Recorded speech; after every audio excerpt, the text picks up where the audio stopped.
Lopes fans, welcome in. My name is Brennan Williams, and this is Go Lopes Radio. We are coming to you live after GCU gets the job done. They get the big upset over 23rd ranked Utah State at GCU Arena in front of a packed house.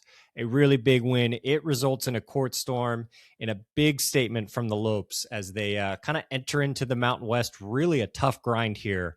They get a big win at home over a ranked opponent in the top dog, everywhere you look across the analytics sites for the Mountain West. So, guys, final score 84-74. Again, a really good win here for the Lopes. I'm going to be referring to my box score here quite a bit throughout the show. Lots of good things going on this box score, by the way, to get into. So I am excited to do that. But first part of today's show, we're going to do a quick game recap. Again, we want to get into some of this stuff that's pretty dang exciting. I think a lot of really awesome takeaways from today's game. 12:30 p.m., a unique start. Beautiful day in Phoenix. And the Lopes get it done. So let's hop into our game recap, guys. We know coming in, Utah State, like I said, you kind of everywhere you look, they are the top team in the Mountain West. The data rankings, obviously tied atop the standings with San Diego State. They get the win over Nevada Wednesday night. That is of note, by the way. We're going to talk about that a little bit later here. And then GCU obviously coming off a tough loss to New Mexico in Albuquerque on Tuesday. And so this game was kind of a big question mark, a quick turnaround for Utah State, a unique start time for the Lopes. The Lopes, obviously, we know have an incredible home court advantage. We saw that on full display today. And we weren't sure what we were going to get, how both teams were going to come out, the level of hunger, the version of GCU that we would get. Would Utah State be ready to go on such a quick turnaround on the road?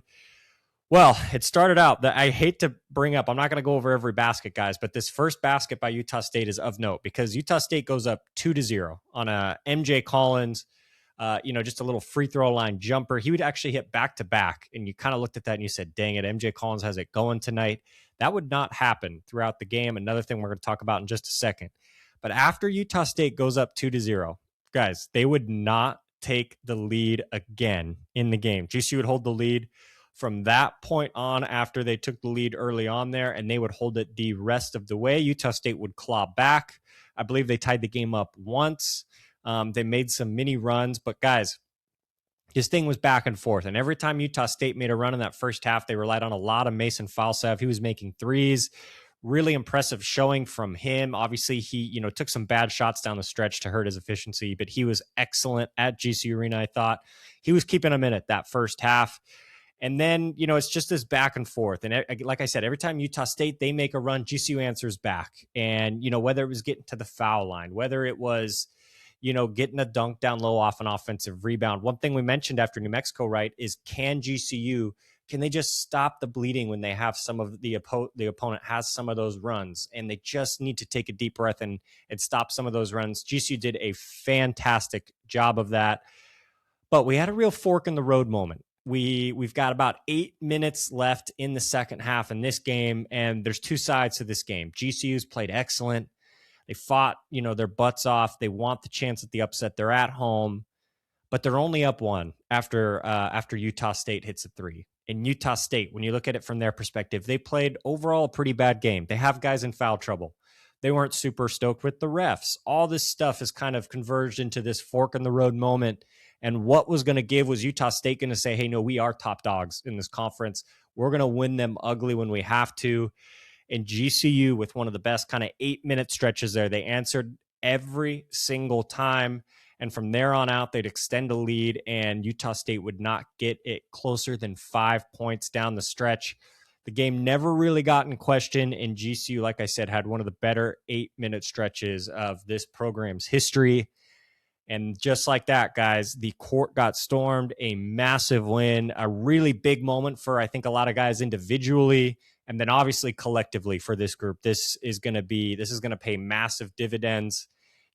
We're thinking long-term, but what about short-term, right? As SDSU comes to town on Wednesday night to GCU Arena. But yeah, they get the job done, guys. What a big win and what a big moment for the program. So much kind of, I felt like there was, I hate to say so much pressure on this game, right? GCU comes off the loss. You've got another tough game at home Wednesday. It's not like a must win, but there was so much pressure going into this. And part of college basketball is that, hey, you can make your shots in warmups, you can practice great, you can have a few great stretches in a game if you want, but at the end of the day, you got to show up in the certain moments when you're needed, and you've got to provide.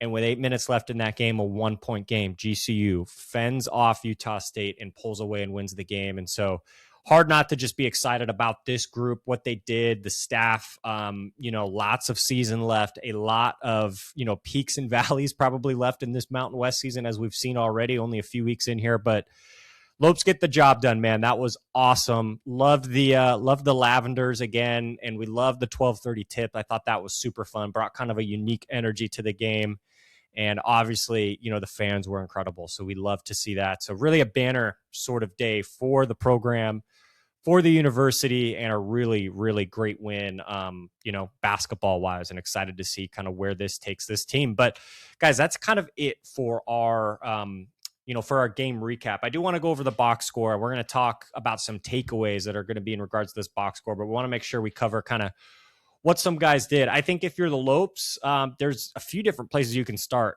Brian Moore Jr., he plays a little over 36 minutes, guys. A 40. That was a physical game. Really good guards on Utah State, and he was out there working his butt off for 36 and a half minutes. And guys, he did an awesome job filling up the stat sheet. 20 points, 6 of 10 from the field. He got the free throw line 8 times, made 7 of them, 4 assists, only 1 turnover. We're going to talk about him a little bit later, but he was incredible. Guys, Mekhi Williams continues to show flashes. Truly incredible game. He has 20 points as well. 6 of 11 from the field, 3 of 7 from 3, 5 of 10 from the free throw line. At the end, he missed some free throws. It ended up, not hurting the Lopes. I know he'd probably want some of those back. He's probably putting some free throws up tonight if we know Mekhi well and the amount that he works. And then obviously Nana was incredible, 11 and 11, and then 4 steals. So really a group effort from this group. Jaden Henley put in 12 as well. And so obviously Dennis Evans 5-5, and then the 6 blocks, which I believe is a GCU single game record for the Lopes. So really great work by Dennis Evans there. Yeah, guys, I mean, all around, I thought a really good cohesive effort from GCU. Everything just made sense and fit. They had guys step up. The rotations made sense. I thought everyone kind of gave something to the game. So really good box score, I think, for the Lopes. And then when you look over at Utah State, a little bit more of a struggle, right? Mason Falsev obviously has the 25 points, 8 of 21 from the field, 4 of 9 from 3, 5 of 6 from the line. The big thing with Falsev, I thought, was, he obviously had to take some bad shots down the stretch to try to keep them in it. But I thought he was excellent. He did so many things. Kind of watching him kind of poke and prod throughout the game, I think he flashed a little bit and kind of showed why he's so good. He got in there and got 12 rebounds as well as a guard. That's pretty incredible. Only 2 assists.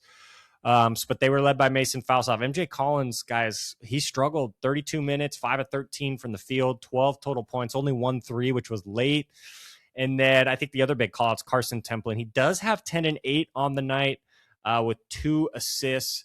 But, man, he really struggled, was never in a groove. He's in foul trouble. And so, when I talk about the Lopes, the box score kind of overall looks good and makes sense, and guys stepped up. Utah State kind of had the inverse. They had guys maybe not playing great, and then it kind of, they had to switch things up. They were in foul trouble, and the rotations, I think, weren't making a ton of sense, and they weren't able to get into any flow. And so I thought it was a little bit of a struggle out there for the Aggies.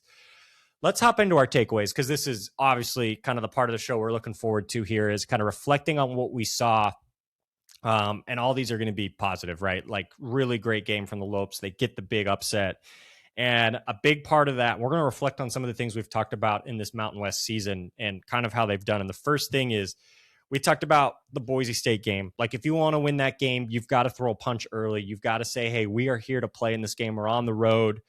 We're not just going to roll over. It's tough to come back on the road. Obviously, you can kind of keep things from getting out of control and try to stay connected. But I think in those road games, you've got to throw a punch. And the same thing applies when you play a really good team when you're at home. Obviously, you have the crowd on your side.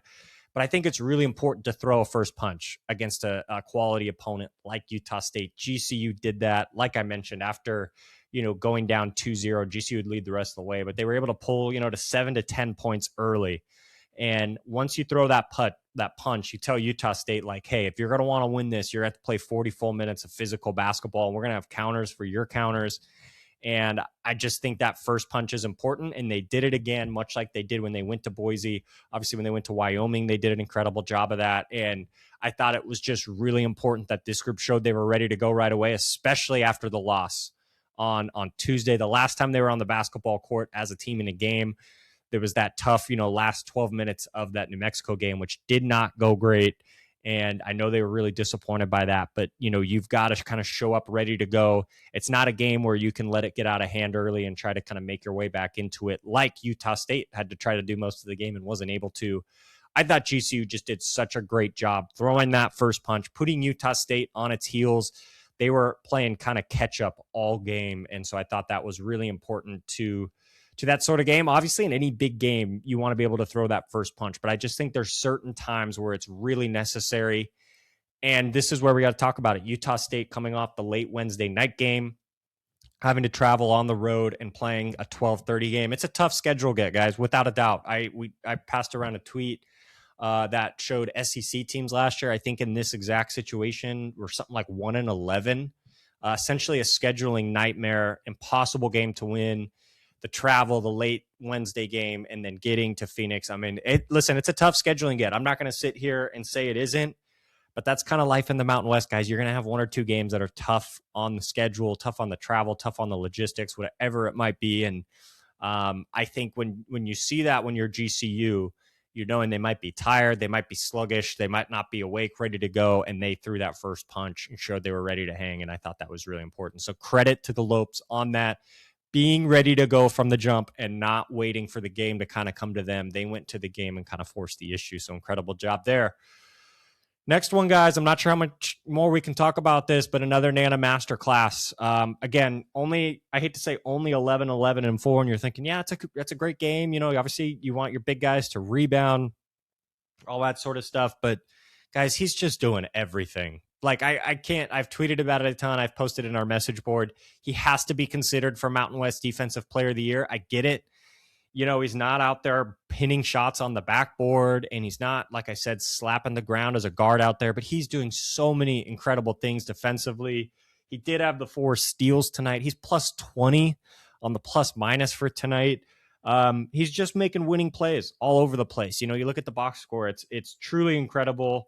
He was so reliable, 1 for 3 from 3, only shot 3 threes, which I think is a win for GCU. And he's just been incredible, guys. A masterclass. You look at Templin's stats that I mentioned weren't great. Templin got a lot of his stuff late when they were trying to play catch up.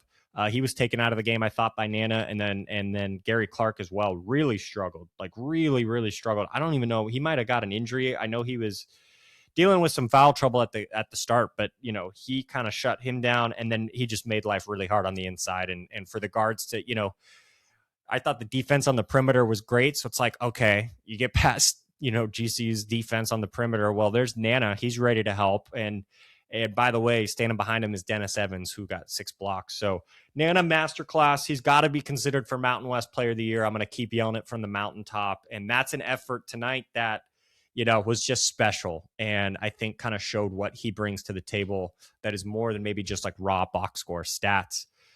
And then I mentioned him, guys, but we got to talk Dennis Evans, the fan favorite. Incredible just seeing him out there playing. I think it's great for him to be out there healthy, getting up and down the court, playing well, growing, getting that confidence. And tonight we saw it. I think Lopes fans have kind of been wondering, like, is he going to play? Could we try to throw him in there every now and again as a little bit of a curveball? I don't know if Bryce, if there was something he saw tonight that, going into tonight that he thought would be great for Dennis to get out there, but man, it worked. And, like I said, everyone's been curious, the injuries, what's he going to offer on a night to night basis? And man, what a kind of coming out party for him. In 19 minutes, he had 5, 5, and 6. And here's one thing I do want to call out, right? Like if Dennis Evans has played multiple games this season, I hate to say like things maybe go in a different way, but there's going to be film. You're going to say when Dennis Evans is in the game, this is what we want to do. We want to be more prepared for this. It was such a curveball, and Utah State was so lost when Dennis Evans was in the game. Falsev got blocked by him a few times. multiple guys just were so lost having Dennis Evans in the game. They didn't have a counter for it. I mean, it's tough to try to get a counter on a guy like that, mid-game. And as a player, you kind of have to adjust, but it's so hard when you're not used to a 7-2 guy with that long of arms, who can just affect things. And we'll see what it looks like moving forward. Again, there's going to be counters, right, for Dennis. They're going to put him in pick and rolls. He's going to have to move his feet. He's going to have to communicate, do all that. Tonight was an incredible matchup. He did an awesome job. I think just you got to be happy for him. I asked him in the presser kind of if he can reflect on everything and the work he's put in, and he just talked about how thankful he was. And I know Makai shouted him out, like he didn't pout. He didn't, get grumpy. He didn't stop working hard because he wasn't getting playing time. He kept working, and it paid off tonight. And I think super stoked for him. And somebody's got to do it, man. We need Dennis Evans t-shirts. I can't believe we don't have Dennis Evans t-shirts. He's one of the most iconic Lopes. Great game tonight, and we've got to get some Dennis Evans t-shirts because he was awesome. And looking forward to see what he can bring. If he can come in and obviously 19 minutes tonight, but if he can come in and provide 12 to 15 minutes a night just with his length and what he adds, I mean, that's such a massive help down low with some other guys that are struggling at the moment. And just massive credit to Dennis Evans, and excited to see him out there and playing well. And guys, another guy shout out here. I know we're just kind of naming names and talking about how incredible they've been, but we got to talk about Brian Moore Jr. He showed some flashes in that New Mexico game. Obviously, he kind of came out in that second half and really set the tone, got the game tied at a 40, I believe it was. And then obviously things didn't go well for the Lopes from there. But Brian Moore Jr. is a total pro. He's an adult. He's a veteran. He talked about how much he wants to win. He did a press conference. He's unbelievable. Like just listening to him speak and how bad he wants this, how much he loves this group, and how optimistic he is with this group. And I don't think it's an accident to see him starting to play better. We maybe knew he wasn't going to be like a raw scorer like he was at Norfolk and just putting up crazy box score numbers. He's a guy who affects the games in so many ways. But tonight he did get some of those box score numbers. He was aggressive getting to the basket. Really good things have been happening lately. When Brian Moore kind of drives and tries to get to the basket, whether he's dishing it off, he's getting fouled. He was composed tonight in a big game, and I think that says a lot. Again, he's played in big games. He talked about that in his presser. But he was just kind of ready for the moment. Like, it wasn't too big for him. And, he also said in his presser, like, this game isn't too big for us as a group. And I think when he says that, that's leadership. That's him believing in his guys, him telling the guys, like, we're ready for this. And you can tell that, message was around. And guess what, guys? The Lopes were ready for it. And so that's credit to Brian Moore Jr., the other veterans on this group. He worked his butt off playing, like I mentioned, 36 and a half minutes, chasing those guards around who were inefficient tonight. We didn't even mention that Drake Allen really struggled. He's 3 of 7, 8 points, didn't really have much of an effect on the game. And, he got fouled a few times, and, so be it. But I thought, that's just another kind of point for Brian Moore Jr. and how well he played, was just how much those guards struggled on the perimeter. And that's just hard work. He's going to be sore tonight. He's going to be very sore tonight. I can promise you that. I'm going to need some recovery, but awesome job from Brian Moore Jr. and his leadership. I felt like, if you haven't watched his presser, it's up on the YouTube, guys. Click over there, listen to it, and just the conviction that he speaks with, I think says a lot and kind of why this game went the way it did. And our final takeaway, it's the same thing we said after New Mexico game, guys.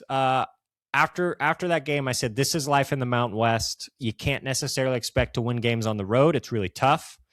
Refs are not going to go your way. Like, you're going to have technicals. I hate to say nobody really cares, but like, did you win? And that's kind of life in the Mountain West. Like, things are not going to go your way. You're going to go to some arenas and there's going to be thousands of people cheering against you. It's going to be raucous. You're going to have really bad calls from refs. Tonight, I got to be honest, today I thought the refs weren't great. I thought they were really bad. And I don't think we need to maybe go a ton into it, but I did think it kind of got to a point where it was kind of weird. I thought they did favor one side, but I thought there were bad calls both ways. And, it just is, it kind of sucks for I feel like a great sport and, such a great game today to have so much kind of interference from the refs. I thought was really disappointing. And I think both ways they weren't great, but I think you could look at it and say, like, absolutely, without a doubt, they favored one team. And then in the same breath, this is what I said after New Mexico, guys, nobody cares. Like, sorry, nobody cares. You win the games that are in front of you. You're going to have tough environments. You're going to have refs go against you. You're going to have guys on the opposing teams that don't normally make threes that make threes. Like, stuff is going to happen. You just got to win the games. Today, GCU won the game. Obviously, the refs were, majorly a storyline in this game, which was disappointing, but that's kind of how it works, guys. And that's just called credit to the Lopes for winning the game today. That was in front of them, was on their schedule, and so be it. Utah State, tough travel, whatever. The fouls, this, that, so be it. GCU got the win, and they were ready to go today, and the other team didn't win. And so I think that's kind of our final takeaway. The same exact takeaway we had after New Mexico. So don't accuse me of being biased or, after the New Mexico game being, Brennan, you should care more about the refs and the technical was unjust of this and that. Like, I was just straight up and I said, like, guys, that's life in the Mountain West. Like, we're not going to just sit here and complain about the refs every game. The second things don't just go perfectly your way when you're on the road in front of 12,000 people. Like, I just wasn't going to do that. And the same thing today, guys. Like, I'm not going to sit here and say GCU won the game because of the refs, whatever it is. Like, GCU won the game because they played better. And sure, there's other things that affected it. But that's how it goes. It's just high-level basketball in a tough conference, tough travel, tough teams, tough environments. So did you win and go 1-0, or did you lose and go 0-1? And the Lopes today went 1-0, and so credit to them.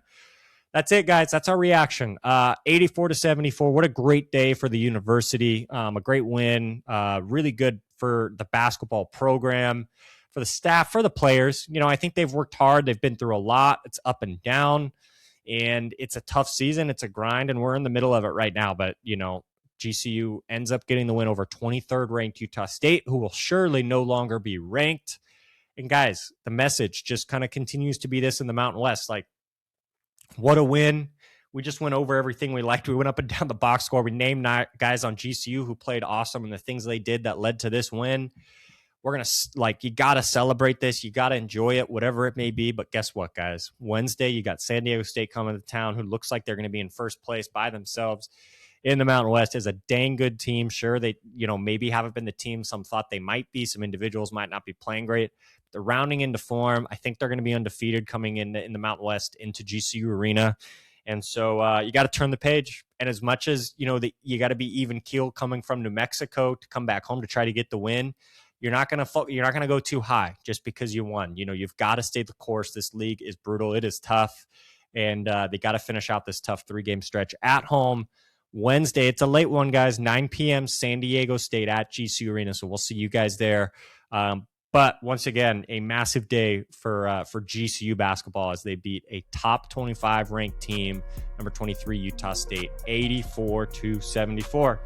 That's it, guys. Cheers. We'll see you Wednesday.